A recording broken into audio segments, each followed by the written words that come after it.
How's it going, folks? As some of you may know, I've been doing some Pokemon Go PvP content, both live on Twitch and some direct to YouTube stuff. And some of the community members have been getting into it, asking a lot of questions, a lot of the same questions that I was asking when I was learning my way around the PvP stuff to start. So I wanted to make a short video today highlighting some of the details that go into both building a good Pokemon Go PvP team, as well as, looking through the Pokemon that you have and figuring out which ones with which stats are what you're looking to use as you're picking ones to invest your Stardust and candy into.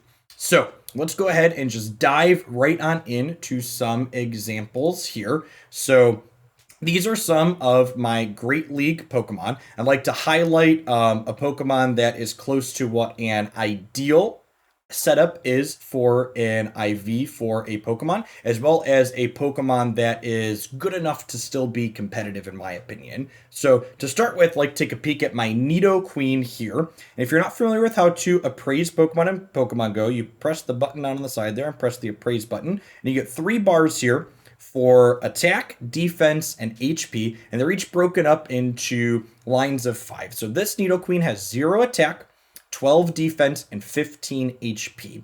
So for most Pokemon, this is considered to be a fairly ideal setup. You want attack as low as possible and defense and HP as high as possible for the Great League and Ultra League for most of the Pokemon. And the reason for this is these lower leagues have the CP of your Pokemon capped at 1500 and 2500, and each of these stats contribute to a Pokemon's total CP.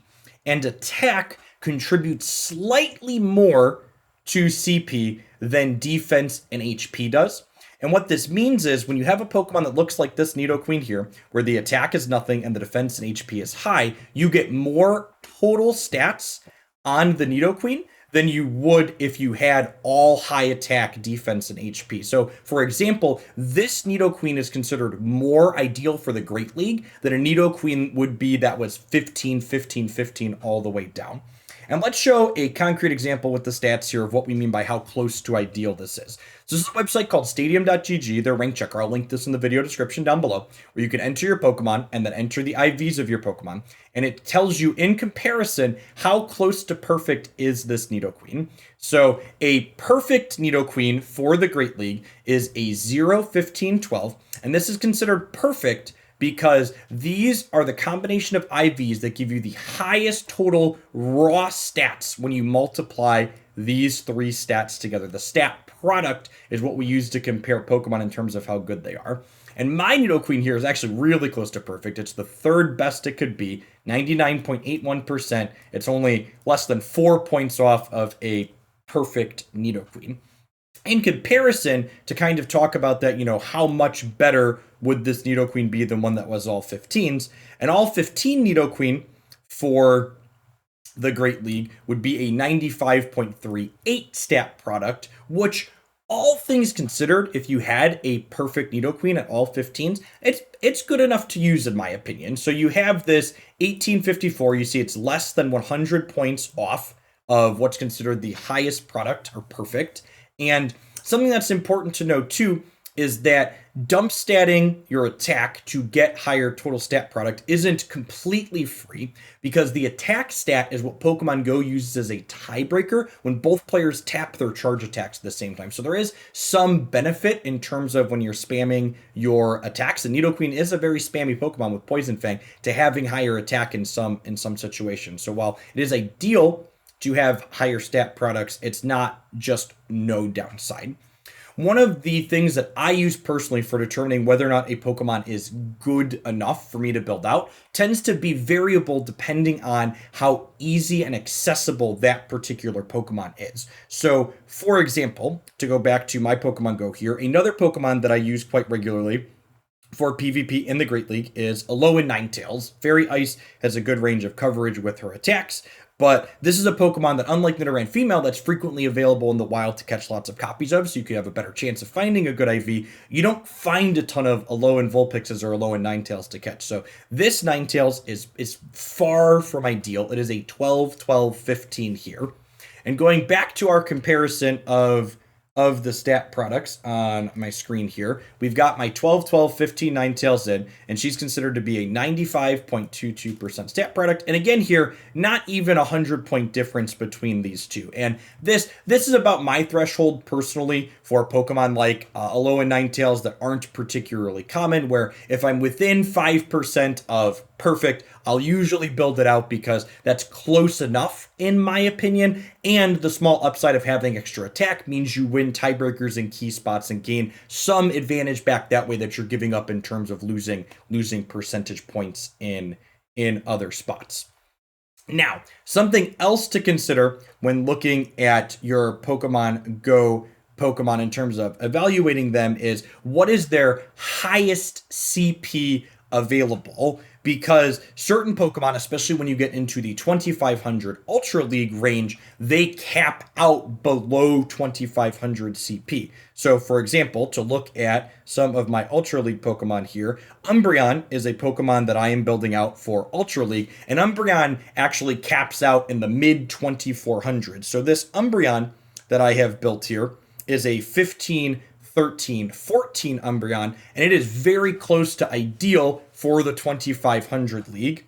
In addition to the stadium.gg site I referenced a second ago, there's also this third-party application called PokeGenie. I'm going to go ahead and load up here now for quick references. This is one I use when I'm out playing, and it looks at your screen here and kind of tells you what the Pokemon looks like. So you can see here this says this Umbreon is a 99.7% among all Umbreons, which basically means there's only 10 IV combinations that get this Umbreon better, and it's a 98.7 total stat product for this Ultra League. And you can see here, this caps out at that 2401 CP, which why in this case, for this Pokemon, you want that 15, 13, 14, or all 15s would be an ideal for this league for this. That being said, which Pokemon want attack for Ultra League will vary depending on what that Pokemon caps out at. So, for example, I have Gengar here, which is a Pokemon I've been using this season, and this Gengar looks very similar to the Nidoqueen that we looked at a second ago, because Gengar's top CP is far above 2500. So when you can get to 2500 without having any attack, ideally you still want to build them similar to what we're talking about with the Great League, where you have as little attack as possible and high defense and high HP. And you can see here, this Gengar is considered pretty close to ideal. There's only two, in fact, exactly like the Nidoqueen that is a rank 3, there's only two Ghastly IV combinations ranked above this in terms of Pokemon that could look better. Now, for Masters League, which I'm actually almost done building my team on, that rolls out next week, and we're going to record a video or two with them. Masters League is super simple. There's no CP cap for Masters League, and your Masters League Pokemon just want to have as high of IVs as you possibly can here. So I've got a 14, 15, 14 Mewtwo, I've got a 13, 15, 15 Garchomp, and I've got a 14, 14, 15 Meltan. So those ones are more straightforward, and when there's not a CP cap, it almost feels a little bit more intuitive, because I know when I was first getting into it, it felt a little bit strange to be looking at all these 0, 1, and 2 star Pokemon looking to see if they had ideal PvP stats. It takes a little bit to wrap your head around for sure. Now, the next question I'm sure is on your mind now that you know how to evaluate your individual Pokemon within that Pokemon itself is, how in the heck do you know which Pokemon are worth building and are competitive compared to others? Because similar to card games, some cards are just better than other Pokemon. Some Pokemon are just better than other Pokemon.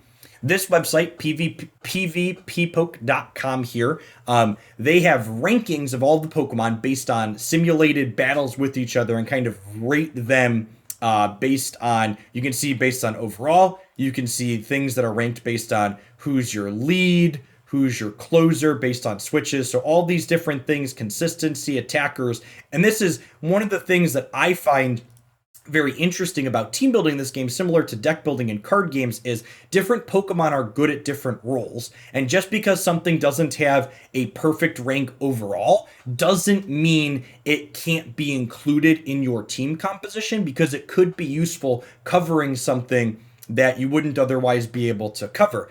And you have to take into consideration here too, these stats that they're giving are based on the certain combination of moves that they're recommending here. And in some cases, the way you combine Pokemon will dictate which moves you want on them, because there could be variations of Pokemon that give you coverage differently in your team composition. That would mean you would want to use attacks that are not different here. So there's a lot of different knobs in which you can twist on your team, not only your team composition, who your lead is, what their attack is.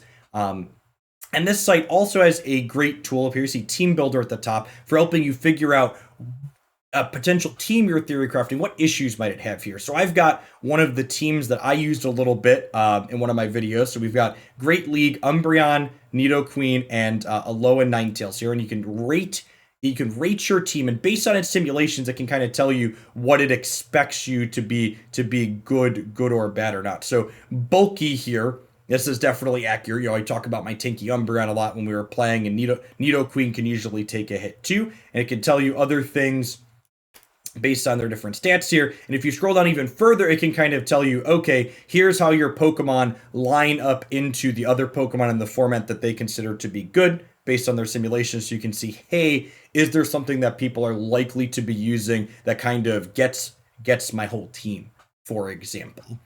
So yeah, I think that covers. There's obviously even more depth and stuff to talking about the strategy of how you mix and match Pokemon, which attacks you want to cover certain things, which typings you might want to punt versus which ones you want to focus and be good at. And some of that varies as the metagame changes, right? So I'm like last season, for example, they buffed poison attacks, which kind of went from, Alolan Ninetales being something that I was really using to kind of pulling it out of my teams because poison types were becoming more popular. So if you're running into certain types a lot of the time, it could be beneficial to switch your lead or switch your overall team composition. There's a lot of interesting depth and theory crafting to that question. So hopefully this video helped you get some tools in terms of figuring out which of your Pokemon that you're catching are worth consider saving. To show you something that I do, for example, I have tags in these groups. And if I pulled up some of these others, like my Great League here, for example, I don't have 80 Pokemon built, but I have 80 Pokemon in here that just have pretty close to ideal IVs that I think I might want to build out at some point. So that way, if I go, oh, this Pokemon covers a weakness I might have, I can go through and go, oh, I have one of those in the typings that I want. And some of these are varying degrees of competitive based on the rankings that PvP Poke has, but it's also important to know too that it's not just the total stats that are important, it's the typing on your Pokemon as well as the types of attacks that they have access to that kind of allow you to be successful or not. So, catching as you go and kind of tagging them, the overlay tool letting you quickly identify if they're good or not in different leagues is very useful for quickly sorting things as you catch them. At any rate, thanks for watching today. Let me know if you have any questions about Pokemon PvP in the comments down below, and I'll do my best to try and answer those. Is there something really critical to building PvP teams that you think I missed here? Be sure to let me know that in the comments down below too, so other people can get some feedback on things that maybe I glossed over. I'll be back tomorrow, Monday, with some magic and some other stuff on Twitch, and I will definitely be putting up a video of some Master Leagues battle with that Mewtwo, Garchomp, Meltan team later this week at some point. Peace, folks.